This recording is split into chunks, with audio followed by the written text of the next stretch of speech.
My name is Miles Hartley. I'm a 44-year-old commercial architect living in Savannah, Georgia. For over a decade, I built structures designed to last: offices, schools, public spaces. Things meant to withstand time and pressure. But nothing I'd built prepared me for that Thursday night. I was sitting in my home office, the one Kendra and I had redesigned together 3 summers ago. The stone path outside, the hydrangeas she'd planted, the way the light came through the glass around sunset. We built it like it would last forever. Then the email came. Timestamp, 11:22 p.m.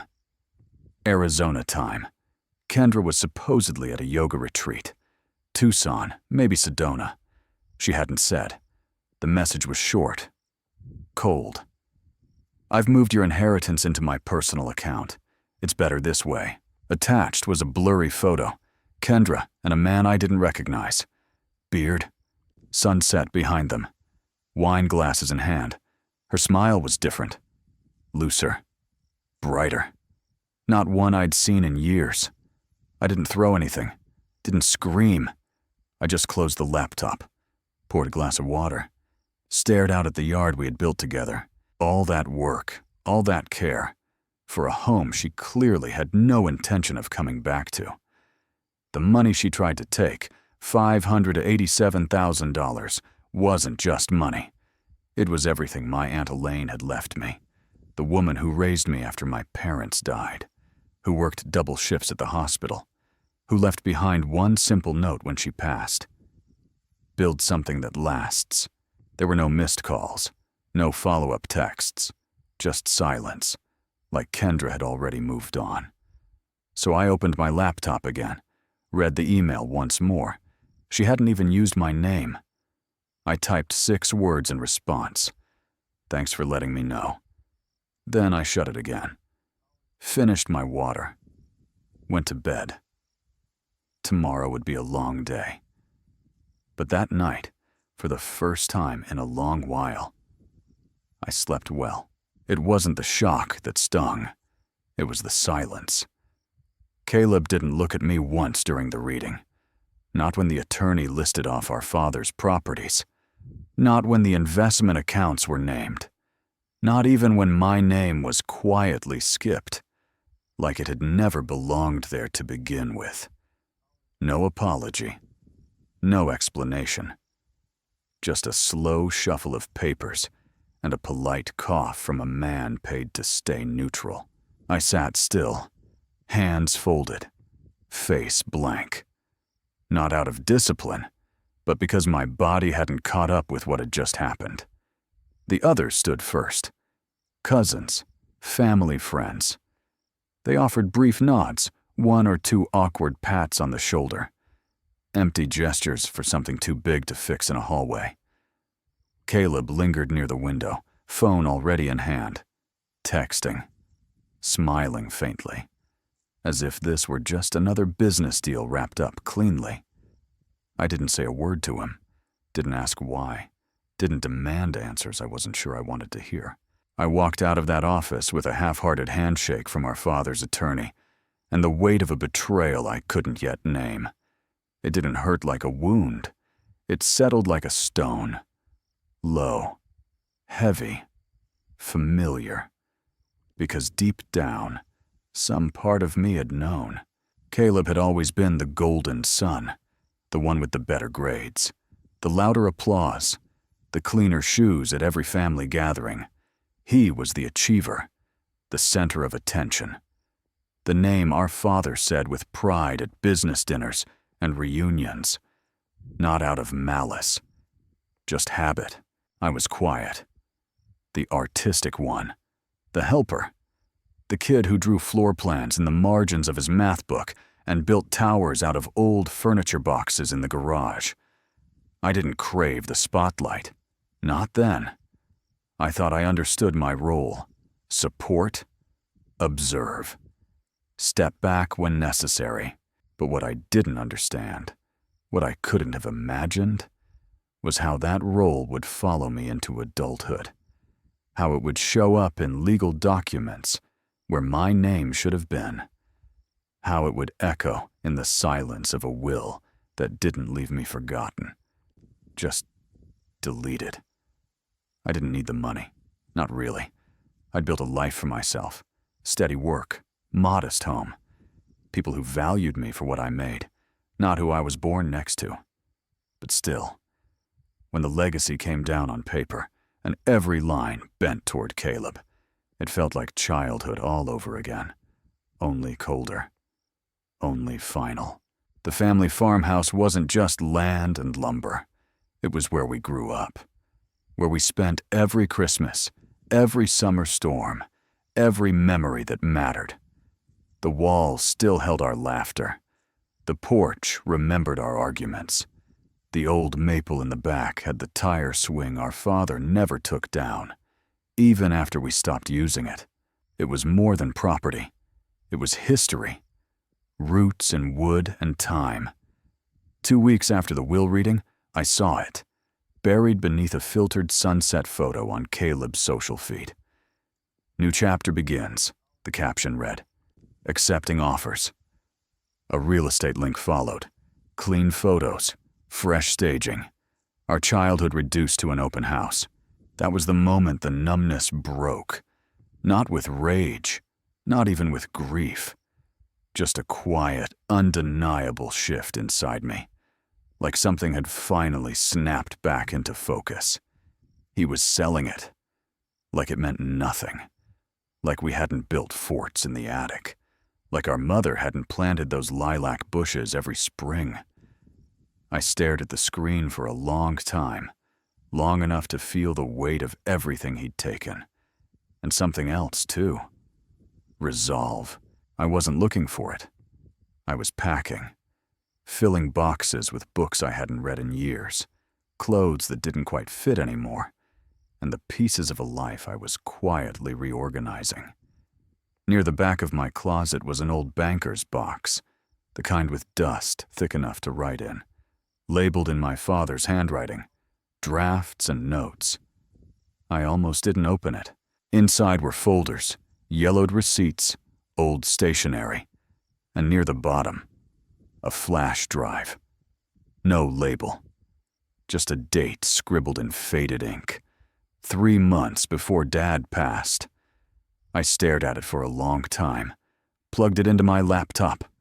Most of the files were exactly what I expected. Spreadsheets, letters, legal drafts for unrelated projects. But one file stood out. Titled simply, "Revised Will, Final Draft." I opened it, and there it was. My name, not buried, not omitted. Right where it should have been. Half the estate, the house. A message about balance, about fairness, about love. He had changed his mind, updated the terms. He just never signed the version Caleb had read aloud. I leaned back in my chair, the screen glowing softly in the dark. It wasn't proof yet, not legally, but it was something, a whisper from the past, and I was finally ready to listen. It wasn't just a draft, it was complete. The file wasn't notes or a working version, it was the real thing. Formatted, finalized, titled, "Revised Will, Final Draft." And it listed everything. And I mean everything. The farmhouse to Caleb, the southern acreage to me, investment accounts, split. Vehicles, designated. Personal belongings, even those were accounted for. Clear, fair, detailed, no ambiguity, no confusion, no omission. At the bottom, I found what mattered most. A digital signature. Date and timestamp, 3 months before his death. 2 witnesses. Names I recognized. Neighbors, both of them. It had never been filed, never printed, never brought to the attorney's office, apparently. But it existed. It was signed. And it told a completely different story than the one read aloud in that downtown conference room. I sat in silence, staring at the screen. I wasn't angry. I wasn't even shocked. Just still.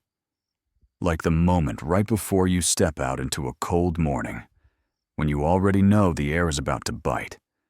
This wasn't about what I'd been left out of anymore.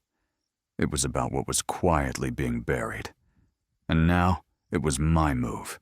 I didn't go to a lawyer. Not yet. I sent the file to Lisa. We'd gone to college together. Me into architecture, her into law. Now she worked as a probate paralegal for a firm 2 counties over. Smart. Sharp. And honest enough to tell me if I was chasing shadows. I attached the file with a short message.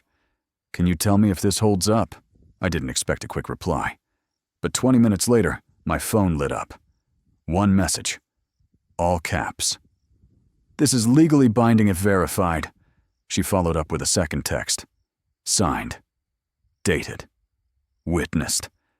Time stamped. If the witnesses can confirm it, and no newer version exists, this could override what was read at the will hearing.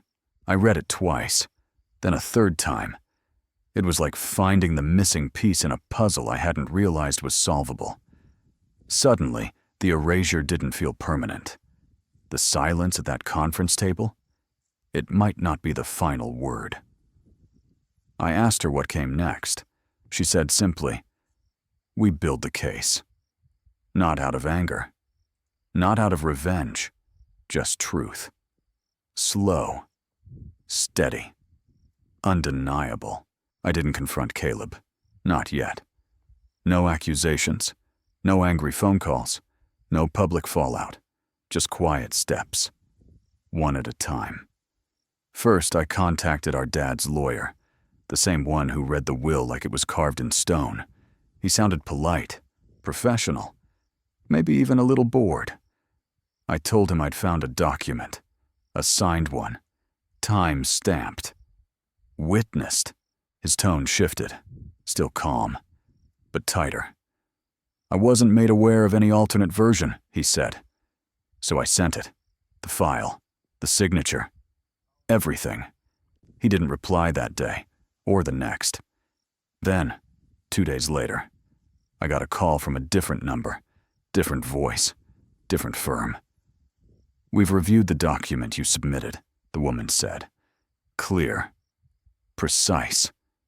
No wasted words. We'd like to represent your interest in this matter." That's when it became real. No more shadows, no more silence, just the slow turning of a tide that had stayed still for far too long. The day Caleb was served, my phone rang for the first time in months. His name on the screen. The same name that had sat comfortably on every line of that will. The same voice that hadn't said a single word to me since the reading. I let it ring once, twice, then answered. He didn't waste time. "You're making a mistake," he said. Not angry, just controlled. The way someone talks when they're used to winning. I let the silence hang for a beat, then replied, "No, you did. I'm just correcting it." He didn't respond right away. I could hear his breath tighten, hear the weight shifting on his end. "I didn't know about any other will," he finally said. Maybe it was true. Maybe it wasn't. I didn't care. "This isn't about what you knew," I said. "It's about what's right." Another pause. Longer this time. Then the call ended.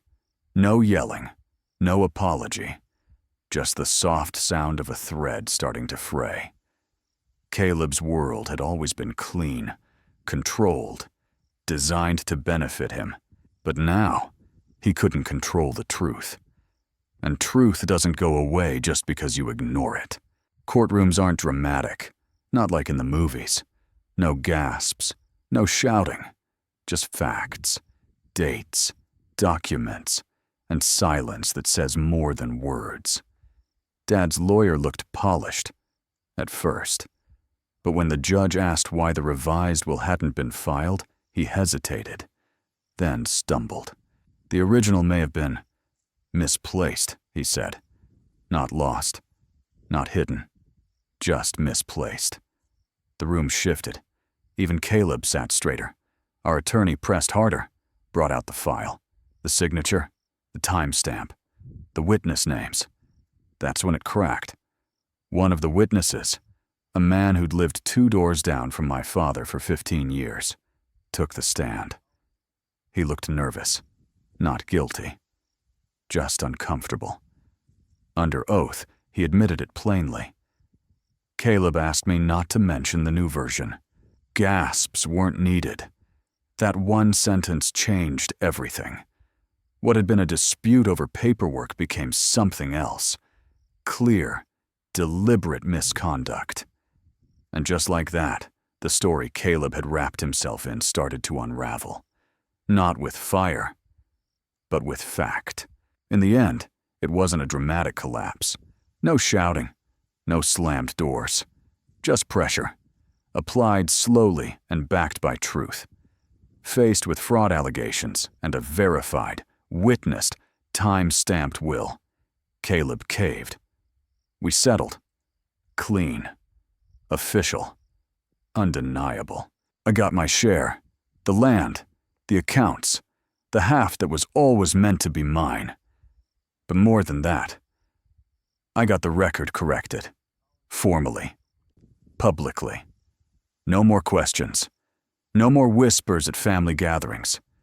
No more pretending it was a misunderstanding. It was written. Filed. Stamped. This was never about taking more than I was owed. It was about not letting myself be erased. And now, I wasn't. It was never just about land, or money, or the title on a piece of paper. It was about something quieter, something deeper. Dignity. Legacy. Proof that I mattered too. For months, I kept asking myself why it hit so hard. Why that empty space in the will had felt like a punch I never saw coming. And the answer was simple. Because it erased me. Like I hadn't been there. Like I hadn't carried memories in those same walls, walked that same land, shared that same last name. Caleb took more than property when he kept the revision hidden. He took recognition. He took balance. And he did it without a second thought. But I didn't want revenge. I didn't want more than what was fair. I just wanted the truth. And now, I had it. In writing. In court. In quiet conversations that no longer carried the weight of omission. What he tried to take, I reclaimed. And this time, no one could take it away. I didn't gloat, didn't post, didn't call anyone to say, "Look what I did." I let the silence do the talking. Caleb moved to another state. No goodbye, no message, just distance. Which, in the end, was all either of us really needed. The house? The one he tried to keep? I didn't move into it, didn't sell it for a profit. I donated it to a veterans foundation in our father's name. Let them turn it into something useful, something that heals instead of divides. There was no press release, no plaque, just a simple transfer and a quiet closing. Some endings don't need applause, just intention. The past had taken enough. It didn't get to take my peace. So I left quietly, not to forget, but to move forward. And for once, the silence didn't feel empty. It felt earned. Today, I visit the land I now own. The same fields Dad walked every evening, hands in his pockets, boots soft in the dirt, saying little, but meaning everything. I planted oak trees along the edge of the property line, young now, but strong. The kind of trees meant to outlive us. The kind that hold memory in their bark. Sometimes I stand there, coffee in hand, watching the wind move through the leaves like it used to move through his coat.